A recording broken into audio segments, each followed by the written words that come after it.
আল্লাহর খলিল দুইজন বিবি, একজন হলেন বিবি সারা, আরেকজন হলেন বিবি হাজেরা। এই দুইজন স্ত্রী, দুজনের ভিতরে মহব্বত, ভালোবাসা অগাধ। সারা তিনি বড়, হাজেরাকে ছোট বোন হিসেবে মায়া করেন, আদর করেন, স্নেহ করেন। সতীন হিসেবে এটা বোঝাই যায় না, মনে হয় যেন আপন মায়ের পেটের বোন। এত মায়া, এত আদর, এত মায়া, এত আদর, এত সুন্দর সংসার। কিন্তু কিছুদিন পরেই ঘটে গেল বিপত্তি। যখন গর্ভবতী হলেন বিবি হাজেরা, সারার আগে যখন হাজেরা গর্ভবতী হলেন এবং সন্তান ভূমিষ্ঠ হলো, নাম ইসমাইল। সন্তান হয়ে যাওয়ার পর সারার মনের ভিতরে হিংসা জাগলো, আমি এখনো সন্তান নিতে পারলাম না, আর হাজেরা সন্তান নিয়ে নিল। হিংসা অন্তরের ভিতরে তখন আসলো, এত প্রচন্ড হিংসা, এত মনের ভিতরে আঘাত পেলেন। এই হিংসার বহিঃপ্রকাশ ঘটলো, শুধু ভিতরে না বাহিরেও ঘটে গেল। শুরু হয়ে গেল হাজেরার উপরে নির্যাতন, শুরু হয়ে গেল হাজেরার উপরে টর্চার, মানসিক ভাবে টর্চার। কোনোভাবেই যেন সারা হাজেরাকে মেনে নিতে পারতেছেন না, কোনোভাবেই যেন মেনে নিতে পারেন না। কিছুদিন আগেও যে হাজেরা ছিল ছোট বোনের মতো, সন্তান হওয়ার পর সারা আর সহ্য করতে পারলেন না, স্বামীকে সাফ সাফ জানিয়ে দিলেন, স্বামী গো, হাজেরারে এখান থেকে অন্য কোথাও তুমি বিতাড়িত করো, আর নতুবা আমি বাড়িতে থাকবো না। আর যদি হাজেরাকে নিয়ে তুমি থাকো, আমি থাকবো না, আমি চলে গেলাম। এমন কন্ডিশন দিয়ে বসলেন। ইব্রাহিম খলিল চিন্তায় পড়ে গেলেন, অত্যন্ত বিমর্ষ হয়ে পড়লেন, ভেঙ্গে পড়লেন। হায় হায়, পরীক্ষা ইব্রাহিমের উপর একটা দুইটা নয়, একে একে পরীক্ষা শুরু হয়ে যায়। কেমনে হয় রে যুবক, একটু দেখো, এমন একটা দুইটা বিপদে আমরা পড়লে অসহায় হয়ে যাই, আমরা একদম হাত পা ছেড়ে দিই। কিন্তু আল্লাহর খলিল কেমনে তিনি এই বিষয়গুলি ডিল করলেন। এবার তিনি চিন্তায় চিন্তিত, এখন কি করব, হাজেরাকে রাখবো নাকি সারাকে রাখবো? হাজেরাকে যদি রাখি তাহলে সারা টিকি হয়তো চলে যাবে, সারা হয়তো টিকি চলে যাবে। চিন্তায় পড়ে গেলেন। তখন আল্লাহর কাছে সাহায্য চান, মালিক তুমি সিদ্ধান্ত দাও, কি করব, আমি তো কিং কর্তব্য বিমূঢ় হয়ে পড়েছি, কি করব কি না করব ভেবে পাচ্ছি না। আল্লাহ পাক কয়, ইব্রাহিম দোস্ত, সারার যে সিদ্ধান্ত আমি আল্লাহরও একই সিদ্ধান্ত, সারার মর্জির সাথে আমি আল্লাহর মর্জি মিলে গেছে। যাও তুমি হাজেরা এবং তার সন্তান ইসমাইলকে বনবাস দিয়ে দাও।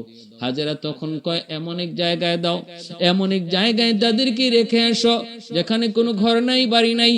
এমন এক জায়গায় হাজেরা এবং তার সন্তানকে তুমি বনবাস দাও যেখানে কোনো ঘর নাই, বাড়ি নাই, গাছ নাই, লতা নাই, পাতা নাই, পানি নাই। এমন মরুভূমিতে তাদেরকে রেখে আসো, এমন কোন মরুভূমিতে রেখে আসো। আল্লাহ পাক কয়, খলিল, সারার সিদ্ধান্ত আমার সিদ্ধান্ত, চলো চলো তাদেরকে বনবাস দিয়ে দাও, সন্তান এবং মাকে বনবাস দিয়ে দাও। আল্লাহর খলিল কয়, মালিক, ও মালিক, একটা নিরপরাধ মেয়ে মহিলাকে আমি কেমনে শাস্তি দেই? একটা আমার মাসুম নিষ্পাপ দুধের বাচ্চা ইসমাইলকে আমি কই নিয়ে যাব? আল্লাহ কয়, যাও দোস্ত যাও, আমার জিব্রাইলকে সাথে দিয়ে দিলাম, জিব্রাইল তোমাকে পথ দেখায় নিবে যেখানে রাখার কথা। আমি আল্লাহর মর্জি যেখানে, সেখানে জিব্রাইল দেখায় দিবে। ওই জায়গায় তুমি ইসমাইল এবং তার মাকে রেখে দিবে। জিব্রাইল আমিন সাথে নিয়ে রওনা হয়ে গেলেন। চলছেন তো চলছেন, চলছেন তো চলছেন, মরু প্রান্ত পাড়ি দিয়া আজ যে জায়গা খানায় কাবা, মক্কা শরীফ, খানা কাবা যেই জায়গা, ওই জায়গা তখন মক্কা ছিল না, কোনো ঘর নেই, কোনো বাড়ি নেই, কিছুই ছিল না। ওই জায়গায় যখন গেলেন, যে জায়গায় আল্লাহর ঘর, খানায় কাবা আল্লাহর কাছে মঞ্জুর, ওখানে যাওয়া মাত্রই আল্লাহ পাক রব্বুল আলামিনের পক্ষ থেকে জিব্রাইল ডাক দেয়া কয়, নবী গো, এই সেই জায়গা, এখানে আপনি আপনার সন্তান এবং বিবিকে রেখে যান। আল্লাহর খলিল চাম দিকে বাম দিকে তাকায় দেখে কোনো ঘর নাই, বাড়ি নাই, মানুষের বসতির কোনো চিহ্ন দেখা যায় না। ডানে বামে তাকায় দেখে পানি নাই, পানি নাই, মরুপ্রান্তর ধুধু বালি, মরুপ্রান্ত, গাছপালা তরুলতা কিছুই নেই। এমন জায়গায় মানুষ বসবাস করা সম্ভব না। সেখানে আল্লাহ বলতেছে, খলিল এই জায়গায় হাজেরাকে রেখে দাও। আল্লাহর খলিল ওই জায়গাতেই বিবি হাজেরা এবং তার সন্তান, দুধের সন্তান ইসমাইলকে রেখে তিনি যখন চলে যাবেন, আর শুধু এতটুকু বলতেছেন, বিবি গো এখানেই তোমাকে থাকতে হবে, এখানেই তুমি থাকো, আমি চলে গেলাম। বিবি হাজেরা অপলক নয়নে স্বামীর দিকে তাকায় রইছে। স্বামী আপনি কোন কি এতক্ষণ পর্যন্ত শুধু বলেছি কই নিয়ে যান, কই নিয়ে যান, কিছুই বলেন না। এই জায়গায় আপনি কোথায় রেখে যাইতেছেন? স্বামী গো কোনো না মানির মানুষ নাই, ঘর নাই, বসতি নাই, চতুর্দিকে মরু প্রান্ত, পানি নাই, গাছ নাই, পালা নাই, মানুষ কেমনে না খায় থাকে? এই জায়গাটাতে পানি নাই, পানি না খায় থাকবো কি কইরা? কেন গো স্বামী এই শাস্তিটা দিতেছেন? অপরাধ আমার কি? কোন অপরাধে আমি অপরাধী? কি দোষে আমি দোষী? একটু বলে যান, একটু তো বলেন, একটু তো বলেন। ওগো স্বামী, আল্লাহর খলিল ইব্রাহিম চোখের পানিটা মোছেন, কথা বলেন না।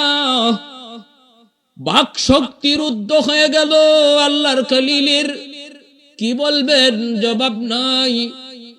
মা বিবি হাজেরায় কইতেছে, স্বামী গো আমি যদি দোষী হয়ে থাকি, আমার যদি কোনো দোষ থাকে, আমাকে আপনি 1000 বার শাস্তি দেন গো, কিন্তু আমার দুধের সন্তান ইসমাইলের কি দোষ? আমার এই দুধের বাচ্চাটা তো নিষ্পাপ, আর ইসমাইলের তো কোনো দোষ নাই, কোনো অন্যায় নাই, অপরাধ নাই। ইসমাইলকে কেন এই শাস্তিটা দিতেছেন গো স্বামী? এই আল্লাহর খলিল ইব্রাহিম কোনো কথা কয় না রে যুবক, কথা কয় না। দর দর করে চোখের পানি বের হয়, জবান বন্ধ, জবাব দেয় না, কোনো উত্তর নাই। বিবি হাজেরা তখন জানতে চায়, স্বামী গো অন্তত এতটুকু কও, এই জায়গায় আমাকে যে আপনি রেখে যাইতেছেন, এটা কি আপনার কোনো মর্জি নাকি আমার আল্লাহর আদেশ? যদি সেটা আমার আল্লাহর আদেশ হয়, তাহলে আমার আল্লাহই আমার হেফাজতের জন্য যথেষ্ট।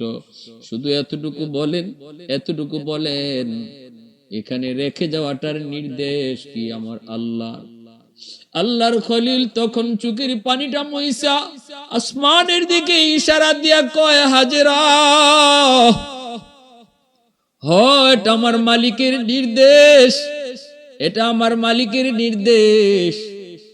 আকাশের দিকে হাতটা উঠাইয়া চোখের পানিটা মইসা শুধু বলছে। এতটুকু বইলে আল্লাহর খলিল উটের পিঠে সওয়ার হইয়া আবার যখন ফিলিস্তিনের দিকে চলে যায়, দিলের ভিতরে যেন তুফান বইতেছে। একজন বাবা কেমনে এই দুধের বাচ্চাটাকে এখানে রেখে যাইতেছে? পৃথিবীর এমন কোন বাবা নাই ওই সময়টাতে নিজের বুকটা বেঁধে রাখতে পারে। আল্লাহর খলিল চলে আসতেছেন, বিবি হাজেরা উটির পিছে তাকায়া তাকায়া দুপলক নয়নে শুধু দেখতেছেন স্বামীর চলে যাওয়ার দৃশ্যটা গো, কিন্তু ভাষা নেই, একদম নির্বাক হয়ে তাকায় রইছে। আর শুধু আসমানের দিকে উঠায় হাত উঠায় কয়, মালিক তুমি যদি এই নির্দেশ দিয়া থাকো, তাহলে আমার উত্তম হেফাজতকারী তুমি আল্লাহ। আল্লাহু খায়রুল হাফিজিন। আমার আল্লাহ হলেন উত্তম হেফাজতকারী। আল্লাহর খলিল তিনি উটের পিঠে সওয়ার হয়ে চলে আসলেন।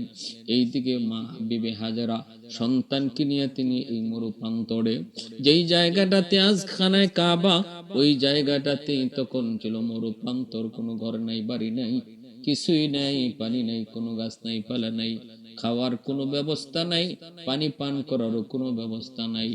সন্তানকে নিয়ে এখানে তিনি পড়ে আছেন, এখানে তিনি পড়ে আছেন। যতটুকু খাবার আর যতটুকু পানি আল্লাহর খলিল সাথে দিয়ে গেছিলেন, এই খানা আর পানিটা 3 দিনের ভিতরে সব শেষ হয়ে গেল, ফুরায় গেল। 3 দিন পর দেখেন আর কোনো খেজুরও নাই, কোনো মশকির পানিও নাই। চতুর্থ দিন বিবি হাজেরা কি খাবেন? খাওয়ার কিছুই নাই। নিজে উপাস থাকলেন, ইসমাইলকে তিনি বুকের দুধ খাওয়াইতেছেন। এরকম ভাবে পঞ্চম দিন যখন আরো 2 দিন চলে গেল, বিবি হাজেরা কিছুই খাওয়ার পায় না গো, তখন বুকের দুধটাও শুকায় গেল। ইসমাইল দুধের জন্য মায়ের স্তনে মুখ লাগান, কিন্তু না, দুধ নাই। দুধের বাচ্চা আমার দুধ পায় না, দুধ পায় না, দুধ পায় না, দুধ নাই। গলা শুকায় আসতেছে, বুক শুকায় যাইতেছে।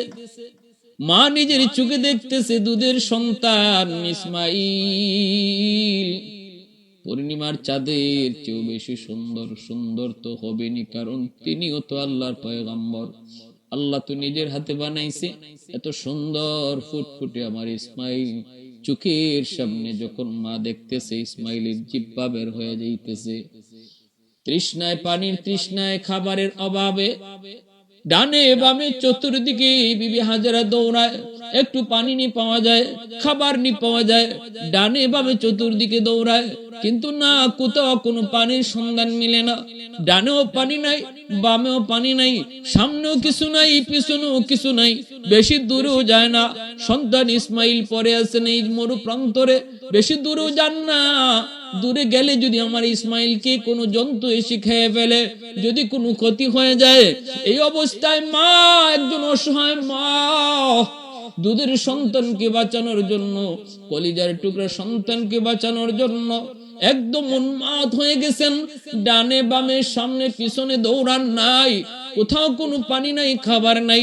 হঠাৎ করে নজর পড়লো সাফা পাহাড়ের উপর। তাকায় দেখেন, যেন মনে হয় সাফা পাহাড়ের কোন একটা পাথরের নিচ দিয়ে পানি পড়তেছে, যেন তার কাছে এমন মনে হয়েছে।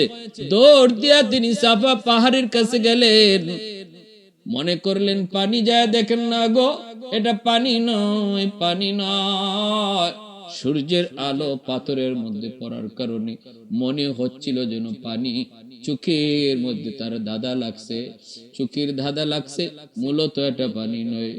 আবার তিনি নিরাশ হইয়া মারোয়া পাহাড়ের দিকে তাকান, দেখতে পেলেন মারোয়া পাহাড়ের উপরও যেন পানি পানি লাগে। তিনি আবার মারোয়া পাহাড়ের উপরে দৌড় দিয়া গেলেন, সাফা থেকে মারোয়া। সেখানেও যায় দেখেন কি কাণ্ড, আসলে পানি নয়, মরিচিকা। তার চোখে ধাঁধা, সূর্যের আলো পড়ার কারণে মনে হচ্ছে পানি। মনটি বুঝাইতে পারেন না, বুঝাইতে পারেন না। দৌড় দেন, পাহাড়ে পাহাড়ে ঘুরেন, নজর কিন্তু ইসমাইলের দিকে, চোখ কিন্তু ইসমাইলের দিকে। একদিকে পানি দেখেন, আর একদিকে ইসমাইলকে দেখেন। এ যুবক, মারোয়ায় যায় দেখতে পেলেন, আবার সাফার দিকে তাকান, দেখেন লাগে যেন পানি, লাগে যেন পানি। মনে বুঝাইতে পারেন না, আমি তো আগেই দেখে আসলাম, এটা পানি নয়, আমি তো আগেই দেখে এসেছি, এটা একটা পাথর। সূর্যের আলোতে এমন মনে হয়েছে, কিন্তু না, মনে বুঝাইতে পারেন না, মনে হয় যেন এখন গেলে পানি পাইমু। এই বইলে আবার সাফার দিকে দৌড়, আবার সাফার দিকে দৌড় দিলেন। এই 2 সাফা পাহাড়ের মাঝখানে একটা জায়গা আছে রে যুবক। কোনদিন যদি আল্লাহ তোমাকে হজ করায়, সাফা মারওয়ার মাঝখানে একটা নিচু জায়গা পাইবা, যে জায়গাটা সৌদি সরকার চিহ্ন দিয়ে রাখছে। ওই জায়গাটাতে গেলে পরে এখান থেকে ইসমাইলকে আর দেখা যাইতো না, কারণ এই জায়গাটা নিচু ছিল, ইসমাইলকে দেখা যায় না বিদায়। ওখানে যায় তিনি জোরে একটা দৌড় দিতেন, জোরে দৌড় দিতেন। ওই যে একটা দূরে দৌড় দিলেন, আমার ইসমাইলকে তো দেখা যায় না, ইসমাইলকে তো দেখা যায় না। একটু দূরে দৌড় দিলেন, আল্লাহ পাক রব্বুল আলামিনের কাছে ওই দৌড়টা এত পছন্দনীয় হয়েছে। আল্লাহ পাক দুনিয়ার সমস্ত মুসলমানকে কয়, ও মুসলমান ইমানদার মুমিন, তোমরা যাদের উপরে হজ ফরজ হয়েছে, তোমরা যারা হজ করবা, হজ করতে আসলে পরে আমার হাজেরার স্মৃতিচারণ করা লাগবে, নতুবা আমি হজ কবুল করব না। আমার হাজেরা সাফা মারওয়া যে 7 বার পানির জন্য দুই পাহাড়ে যাতায়াত করেছিল। মাঝখানে যেই জায়গাটা ইসমাইলকে না দেখার জন্য দৌড় দিয়েছিল, ওই দৌড়টা আমি আল্লাহর কাছে এত ভালো, এত পছন্দ হয়েছে রে। তোমরা যারা হজ করতে যাইবা, এই দুই পাহাড়ে তোমাদেরকে এরকম 7 বার আওয়াজ দেওয়া করা লাগবে। হাজারার কথা ইয়াদ করো। একজন মা আমি আল্লাহকে খুশি করার জন্য, একজন মা আমি আল্লাহর কথা মানার জন্য, একজন মা আমি আল্লাহকে রাজি করার জন্য কি পরিমাণ কুরবানিটাই না করেছে। কলিজার টুকরা সন্তানকে কিভাবে কলিজার টুকরা সন্তান লইয়া বনবাস হয়েছে, আর পানির জন্য কিভাবে দৌড়াদৌড়ি করেছে, সেই স্মৃতি আমি আল্লাহর কাছে তো পছন্দ। তোমরাও যারা হজ করতে আসবা, এই পাহাড়ে 7 বার আইবা যাইবা, 7 বার তোমরা সাই করবা। আর ওই জায়গা, যেই জায়গাটাতে দৌড় দিয়েছিল হাজেরা, ওই জায়গাতে তোমাকেও দৌড় দেওয়া লাগবে। হাজেরার কথা স্মৃতি বিজড়িত এই জায়গাটাতে আইসা তোমরা সেই স্মৃতিচারণ করবা। আল্লাহ পাকের কাছে এত পছন্দ, এত ভালো লাগলো। এইবার যখন 7 বার সাফা আর মারওয়ায় দৌড়াদৌড়ি কইর, তিনি পানির কোনো সন্ধান পেলেন না। নিরাশ হইয়া সন্তান ইসমাইলের কাছে আসলেন। আয়েশা তিনি দেখতেছেন ইসমাইলের চেহারা বিবর্ণ হয়ে গেছে গো, জিহ্বা বের হয়ে গেছে। পানির অভাবে সন্তান চোখের সামনে মার কোলে মারা যাবে। ওই অবস্থায় অসহায় হয়ে সন্তানের মাথার পাশে বৈশা আল্লাহর দরবারে 2টা হাত বাড়া কই, মালিক আমি বড় অসহায়, আল্লাহ আমি বড় অসহায়, তুমি আমার সহায়। আল্লাহ তুমি সব পারো, মানুষ কিছুই পারে না। মালিক তুমি তো সব পারো, আল্লাহ একটু দয়া করো। আমার ইসমাইল পানির জন্য মার চোখের সামনে মারা যাবে। আল্লাহ আমি মা সেটা কেমনে বরদাস্ত করবো গো আল্লাহ, তুমি আমার ইসমাইলের জন্য একটু পানির তুমি ব্যবস্থা করো। আল্লাহর কাছে এমন ভাবে কাকুতি মিনতি করে হাত উঠে দোয়া করতে লাগলেন। আল্লাহ পাক রব্বুল আলামিন সাথে সাথে জিব্রাইলকে কই, জিব্রাইল তাড়াতাড়ি করে আমার হাজেরার কাছে যাও গো, যাইয়া ইসমাইলের পায়ের আগাতে ওই পায়ের গোড়ালি থেকে পানি তোলার ব্যবস্থা করো। আমি আল্লাহ আমার হাজেরা এবং ইসমাইলের উপর রাজি হয়ে গেছি।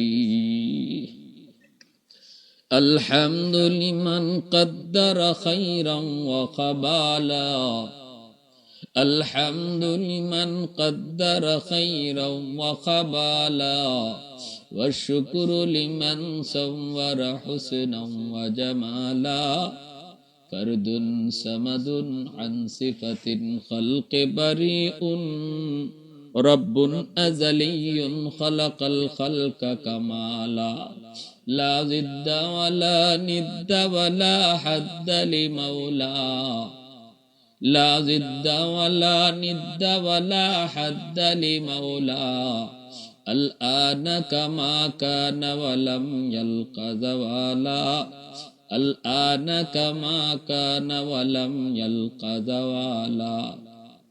আমার ভাইরা বন্ধুরা যুবক, আল্লাহর পক্ষ থেকে জিব্রাইল আমিন আইসা হাজির। ইসমাইলের পায়ের গোড়ালি, ওই পায়ের গোড়ালি দিয়ে যেইভাবে আঘাত করে ছোট বাচ্চারা যেইভাবে আঘাত করে, এইভাবে পায়ের গোড়ালি দিয়ে আঘাত করা মাত্রই পায়ের গোড়ালিটা গর্ত হয়ে গেল। এই গর্ত থেকেই নিচ থেকে পানির ফোয়ারা বের হতে লাগলো। সাথে সাথে জিব্রাইল আমিন ডাক দিয়া কয়, ওগো আল্লাহর খলিলের সহধর্মিনী, আল্লাহ আপনার ডাক কবুল করেছেন। আল্লাহ আমি জিব্রাইলকে পাঠিয়ে দিয়েছেন, আর আপনার ছেলে ইসমাইলের পায়ের গোড়ালি দিয়ে দেখেন পানি বের হচ্ছে। এই পানি জানতেন পানি নয়, এই পানি যে আজ থেকে জারি হলো আর কোনোদিন শেষ হবে না। এই পানির নাম হলো জমজম। ওগো আল্লাহর নবীর সহধর্মিনী, এই পানি আপনি নিজে পান করেন, আপনার ইসমাইলকে পান করান। এই পানির মধ্যে আল্লাহ পাক তৃষ্ণা নিবারণ যেমন রাখছে, এই পানির মধ্যে আল্লাহ পাক ক্ষুধা নিবারণও রাখছে। এই পানি পান করলে তৃষ্ণাও নিবারণ হয়, এই পানি পান করলে ক্ষুধাও নিবারণ হয়। এই পানি আপনি পান করেন, ইসমাইলকেও পান করান। আল্লাহ পাক রব্বুল আলামিনের পক্ষ থেকে জিব্রাইল আমিন যখন এই কথা শোনায়া দিলেন, তখন বিবি হাজেরা এই পানি সাথে সাথে ইসমাইলকে পান করাইলেন। পান করানো মাত্র পূর্ণ সুস্থতা ফিরে আসলো। সুবহানাল্লাহ। আর সাথে সাথে বিবি হাজেরা পানিটাকে চতুর্দিক দিয়া এইভাবে পানিটাকে আটকায়া রাখলেন। এরে আল্লাহর গোলাম, ওই দিন যদি বিবি হাজেরা পানি না আটকাইতেন, জমজমের পানিতে গোটা দুনিয়া ভেসে যাইতো। ওই দিন থেকে যে পানি জারি হয়েছে জমজমের পানি, কিয়ামত পর্যন্ত এই পানি শুধু উঠবে, কখনো শেষ হবে না। এই পানি শুধু উঠবেই, আল্লাহর হুকুমে যে পানি জারি হয়েছে এই পানি আর বন্ধ হবে না। এই পানি পৃথিবীর সবচেয়ে বিশুদ্ধ পানি। কত খ্রিস্টান পণ্ডিতেরা, বিজ্ঞানীরা পরীক্ষা করেছে পানিটা কোত্থেকে উঠে, আজও পর্যন্ত তারা এই পানির উৎস খুঁজে পেল না। তারা পরীক্ষা নিরীক্ষা করেও দেখছে পৃথিবীর সবচেয়ে বিশুদ্ধ পানি হলো জমজমের পানি। কোন পানির মধ্যেই খেজা নাই, কোন পানির মধ্যেই ক্ষুধা নিবারণের শক্তি নাই, কিন্তু একমাত্র পৃথিবীর জমজম পানি, যেই জমজমের পানির মধ্যে আল্লাহ পাক ক্ষুধা নিবারণও রাখছে। খানা খাইলে যেমন আমাদের ক্ষুধা নিবারণ হয়, জমজমের পানি, এই পানির মধ্যে আল্লাহ পাক যেমন এই পানি খাইলে পরে তৃষ্ণা নিবারণ হইবে, পানির তৃষ্ণা নিবারণ হবে, ঠিক তেমনি পেটের যে ক্ষুধা ছিল ক্ষুধাও নিবারণ হয়। এই পানির মধ্যে আল্লাহ এই বৈশিষ্ট্য রাখছে। ভাইরা বন্ধুরা, সাথে সাথে জিব্রাইল আমিন এই পানির ব্যবস্থা করে গেলেন বিবি হাজেরা ইসমাইলকে নিয়ে। এবার তিনি কয়েকদিন পানি খায়া কাটায় দিলেন। ক্ষুধাও লাগে না, তৃষ্ণাও লাগে না। কয়েকদিন পর জিব্রাইল আমিন আবার আসলেন। আয়েশা তিনি জান্নাতি কয়েকটা খেজুর দিয়ে গেলেন। এই খেজুরগুলি বিবি হাজেরা খাইলেন, সন্তানকেও খাওয়াইলেন। খেজুরের বিচি লাগাইলেন। এই বিচি থেকে কয়েকদিনের ভিতরে খেজুর গাছ জন্ম নিল। শুধু গাছ নয়, অল্প দিনের ভিতরে খেজুর আসাও শুরু হলো। এই খেজুর গাছ অল্প দিনের ভিতরেই সেটা সুসজ্জিত হয়ে গেল, ফুলে ফুলে ভরে গেল। এইবার বিবি হাজেরা তিনি যেমন পানি পান করেন জমজমের, আবার জান্নাতি খেজুর গাছ, যেটা যেই খেজুর থেকে গাছ হয়েছে ওই গাছ থেকে খেজুর খান। এখন তৃষ্ণার পানিরও কোনো অভাব নাই, আবার খাওয়ানোরও কোনো অভাব নাই, খাদ্যেরও অভাব নাই। অল্প দিনের ভিতরেই মানুষের কানে কানে মানুষের জানাশোনা হয়ে গেল। আরবের মরু প্রান্তরে যেখানে পানির সন্ধান মিলে, ওই জায়গাতেই অল্প দিনে বসতি তৈরি হয়ে যায়। যেই মাত্র জমজমের পানির সন্ধান এখানে শুরু হলো, সাথে সাথে মানুষের বসতি আসা শুরু হলো। অল্প দিনের ভিতরে বসতিও হয়ে গেল। আর এই দিকে মা হাজের বিবি হাজেরা ওই যে খেজুর গাছের ডাল আর সালা দিয়া তিনি একটা ঝুপড়িও বানায় নিলেন। এতদিন পর্যন্ত খোলা আকাশের নিচে ইসমাইলকে নিয়ে থাকতেন, এখন ওই খেজুর গাছের ডাল দিয়ে একটা ছাউনি বানায়া ছাউনির ভিতরে থাকতে শুরু করলেন। এই দিকে ছোট্ট বালক ইসমাইল আস্তে আস্তে আস্তে আস্তে তিনি বড় হইতেছেন, বসতিও বাড়তেছে। বিবি হাজেরা ওই পথ দিয়ে তাকায় থাকেন, যেই পথ দিয়ার স্বামী উনাকে এখানে রেখে চলে গেছিলেন আল্লাহর হুকুমে কইয়া,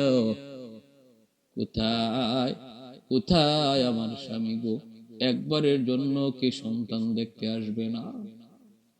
ভাইরা বন্ধুরা, আল্লাহর খলিল ইব্রাহিম তিনি তো গেলেন ঠিকই, সন্তান আর বিবিকে ওই জায়গায় রেখে গেলেন তো ঠিকই, কিন্তু মনটা তো পড়ে আছে ওই জায়গায়। হায় রে, আমার নিরপরাধ আমার বিবি হাজেরাকে ওইখানে রেখে এসেছি, আমার মাসুম বাচ্চা ইসমাইলকে ওইখানে রেখে এসেছি। হায়, যেখানে কোনো ঘর নাই, বাড়ি নাই, পানি নাই, বসতি নাই, খানার ব্যবস্থা নাই, এতদিন গড়ায় যাইতেছে, আর না জানি তাদের কি অবস্থা। বিবি সারার কাছে অনুমতি চায় যাবার জন্য, কিন্তু সারা অনুমতি দেয় না। আল্লাহ পাকেরও মর্জি, ইব্রাহিম খলিলকে তিনি এখানে এখনো আসতে দিবেন না। সারাও নিষেধ করে, আল্লাহ পাকেরও ইচ্ছা তারে এখনো আসতে দিবেন না।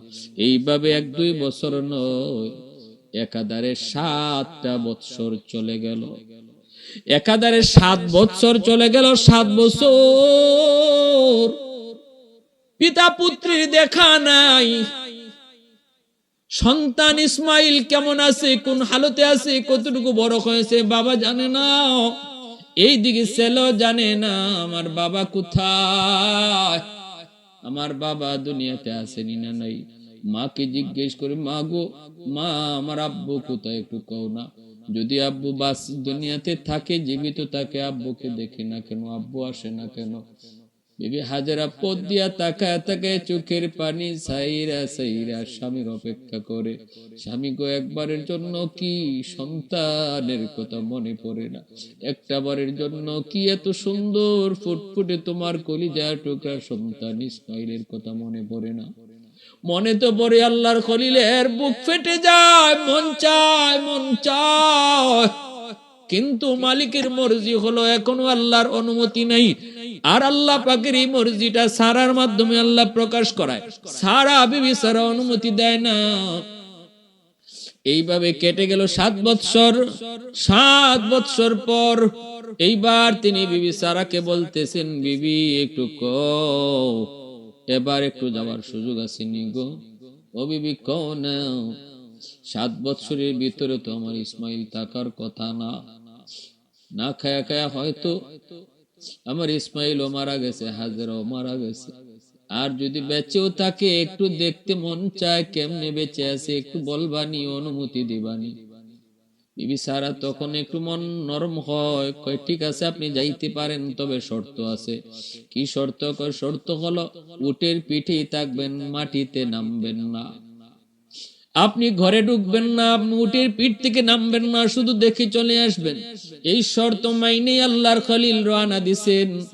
এইদিকে বিবি হাজেরা তিনি অপেক্ষা করে করে 7টা বৎসর স্বামীর পথ ধরে তাকায় থাকতে থাকতে চোখের পানি সাইরা সাইরা সমস্ত চোখের পানি যখন শেষ হয়ে নিঃস্ব হয়ে গেল, এবার তিনি বুঝে ফেললেন, হয়তো আমার স্বামী আর কোনোদিন আসবে না গো।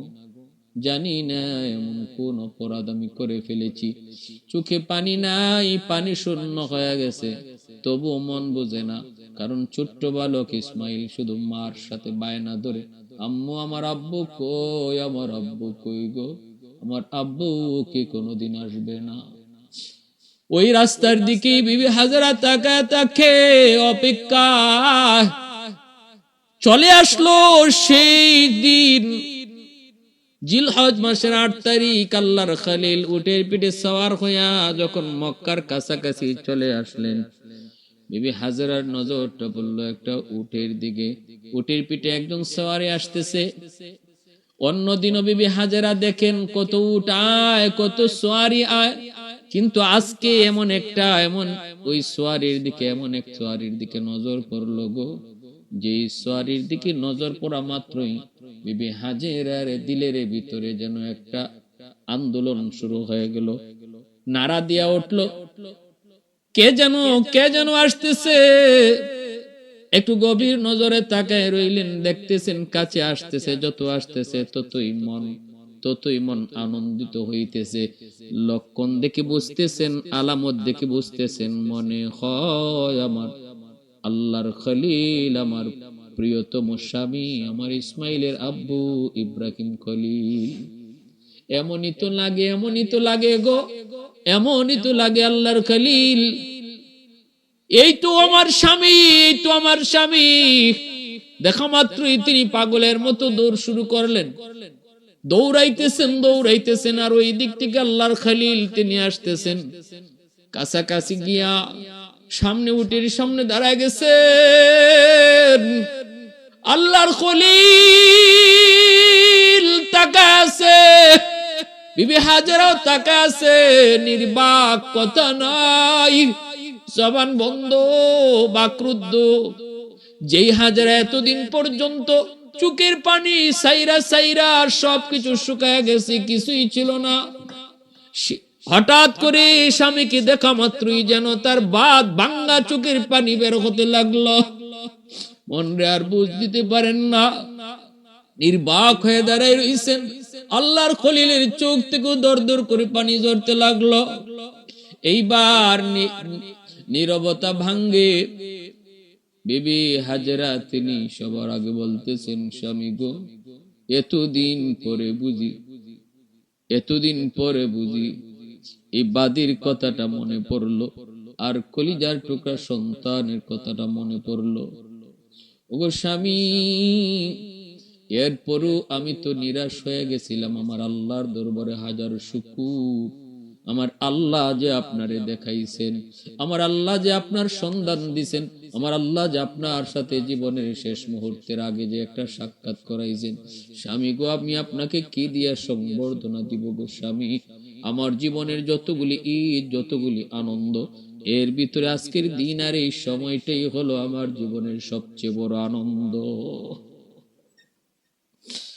উটের লাগাম ধরে কাছে নিয়ে আসতেছেন, টাইনে আনতেছেন। কাছে আসা মাত্রই ছোট্ট বাবু ইসমাইল দৌড় দিয়া চলে আসলেন। আইসে দেখেন মা একজন মানুষের উটের লাগাম ধরে টানতেছে, উটের পিঠে একজন মানুষ বসা। ইসমাইল কাছে আইসেই বলতেছে, আম্মু ইনি কে? বলা মাত্রই বিবি হাজেরা আর চোখের পানি ধরে রাখতে পারলেন না। ইসমাইলের কপালে চুমা দিয়া কয়, বাবা, এতদিন পর্যন্ত যেই বাবার কথা তুমি বারবার আমাকে বলতে, আব্বু, আমার আব্বু যদি দুনিয়াতে জীবিতই থাকে, আমার আব্বু কোথায়? আব্বুকে দেখি না কেন? আজকে ভালো করে দেখে নাও, উটের পিঠে যিনি সাওয়ার, ইনি তোমার ঔরসজাত বাবা, ইনি তোমার বাবা আল্লাহর খলিল ইব্রাহিম। বলা মাত্রই দৌড় দিয়ে বাবার উটের কাছে গেলেন। আল্লাহর খলিল টান দিয়া ইসমাইলকে উটের উপরে উঠাইয়া কপালে, গালে, নাকে চুমু খাইতে লাগলেন, আদর করতে লাগলেন। পোড়া মুখটা আদর করে করে বুকের সাথে জড়ায় তিনি অজরে কাঁদতেছেন, আর কপালে চুমু খাইতেছেন, আর আদর করতেছেন। বাপ বেটার দীর্ঘদিন পর, প্রায় জন্মের 8 বছর পর, জন্মের 8 বছর পর সন্তান বাবাকে দেখলো, বাবার কোলে গেল, বাবার আদর নিল গো। কে সেই মহামনীষী? তিনি আল্লাহর খলিল ইব্রাহিম। সন্তান তিনিও আল্লাহ পাকের পয়গম্বর ইসমাইল। কোলে নিলেন। এরপরে বাপ বেটার পরিচয় হলো। স্বামীকে এবার বিবি বলতেছে, স্বামী গো, একটু নামেন, একটু দয়া করে একটু উটের পিঠ থেকে নামেন। আল্লাহর খলিল কয়, না গো বিবি, আমি সারার কাছে ওয়াদাবদ্ধ হয়ে এসেছি, আমি উটের পিঠ থেকে নামবো না, উটের পিঠ থেকে নামা যাবে না, ওয়াদাবদ্ধ হয়ে এসেছি। সাথে সাথে বিবি হাজেরা আবার চোখ তুলে তাকায়া কান্না শুরু করলেন। নির্বাক হয়ে বলতেছেন, স্বামী গো, নামতে বলবো না, অন্তত আপনি একটু নামেন, জমিনে পাড়া দেওয়া লাগবে না, আপনার ওয়াদা ভাঙাবো না। 2টা পাথর আইনা বলতেছেন, এই পাথরটার মধ্যে পা রেখে আপনি একটু নামেন, আমি আপনার পাটা জমজমের পানি দিয়ে একটু ধুইব। আল্লাহর খলিল ডানে তাকায়, বামে তাকায়, চারদিকে বসতি, পানির অভাব নাই, খেজুর গাছের অভাব নাই। আল্লাহর খলিল ভাবতেছে, এই তো সেই মরু প্রান্তর, যেখানে আমার ইসমাইলকে আর হাজারাকে রেখে গিয়েছিলাম, যেখানে তো কোনো বসতি ছিল না, খানা দানার কোনো ব্যবস্থা ছিল না, পানির কোনো ব্যবস্থা ছিল না। আল্লাহ, তোমার দরবারে হাজার শুকর। আল্লাহ, সেই মরু প্রান্তরকে তুমি কিভাবে ফুলে ফলে সাজায় দিছো। তিনি নামলেন পাথরের উপর, জমিনে পা রাখলেন না, আর বিবি হাজেরা জমজমের পানি দিয়ে স্বামীর পাটা ধুইতেছেন। এরপরে আল্লাহর পক্ষ থেকে জিব্রাইল মারফতে যে খেজুর জান্নাত থেকে এসেছিল, যেই খেজুরের বীজ থেকে খেজুর গাছের জন্ম হলো, সেই খেজুর তিনি স্বামীকে খাওয়াইতে দিলেন। স্বামী ওই খেজুরটা খাইলেন। ভাইরা বন্ধুরা, এরপরে আল্লাহর খলিল তিনি বিবি এবং স্ত্রীর কাছ থেকে আবার বিদায় নিয়া ফিলিস্তিনে গেলেন। গেলেন তো গেলেন, কিন্তু আজও আজও আজও যাইতেছে খলিল চোখের পানি মুছতে মুছতে দিলটা কান্নায় ভরে যায়। তিনি চলে গেলেন, যাইতেছেন, বিবিও তাকায় রইছে। ছোট্ট বালক ইসমাইল ও বাবার চলে যাওয়ার দৃশ্য দেখতেছে, আর বাবাও পিছনে পিছনে তাকায়, আর চোখের পানি মুছে আর যায়।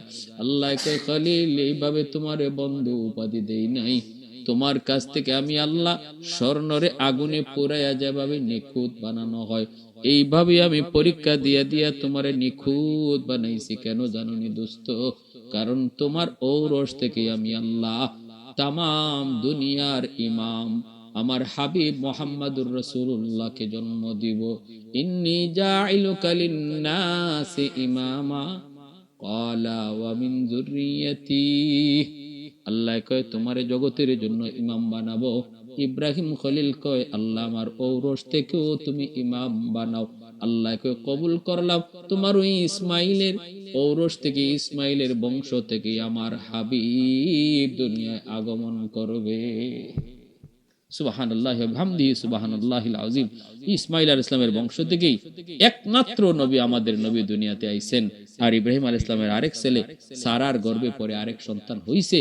সারার বয়স যখন 90, ইব্রাহিম আলাইহিস সালামের বয়স যখন 100, তখন আল্লাহ বিবি সারার এক সন্তান দিয়েছে, নাম হলো হযরত ইসহাক আলাইহিস সালাম। ওই ইসহাক আলাইহিস সালামের বংশ থেকে বনি ইসরাইলের জন্ম হয়। বনি ইসরাইলের বংশ বিস্তৃতি ঘটে। সেই বংশে অগণিত অসংখ্য নবী আসেন, কিন্তু ইসমাঈল আলাইহিস সালামের বংশ থেকে আর কোনো নবী নাই। 1000 বছর পর একজন নবী আইছেন, তিনি আমার আপনার নবী, আখিরি নবী, শ্রেষ্ঠ নবী, সাইয়্যিদুল মুরসালিন, নবী মুহাম্মদুর রাসূলুল্লাহ সাল্লাল্লাহু আলাইহি ওয়াসাল্লাম। এজন্য ইহুদিরা আমার আপনার নবীরে মানে না, মানতে পারে না। কেন? কারণ আমার নবী ইসমাইলি বংশের, আর তারা হলো ইসহাকি বংশের। এই বংশের ভিন্নতার কারণে শুধু ইহুদিরা আমার আপনার নবীরে নবী হিসাবে মানে না। আল্লাহ আমাদের সবাইকে বুঝার, সে মতো চলার, আল্লাহকে সর্বদা রাজি খুশি করার তৌফিক আল্লাহ দান করুন।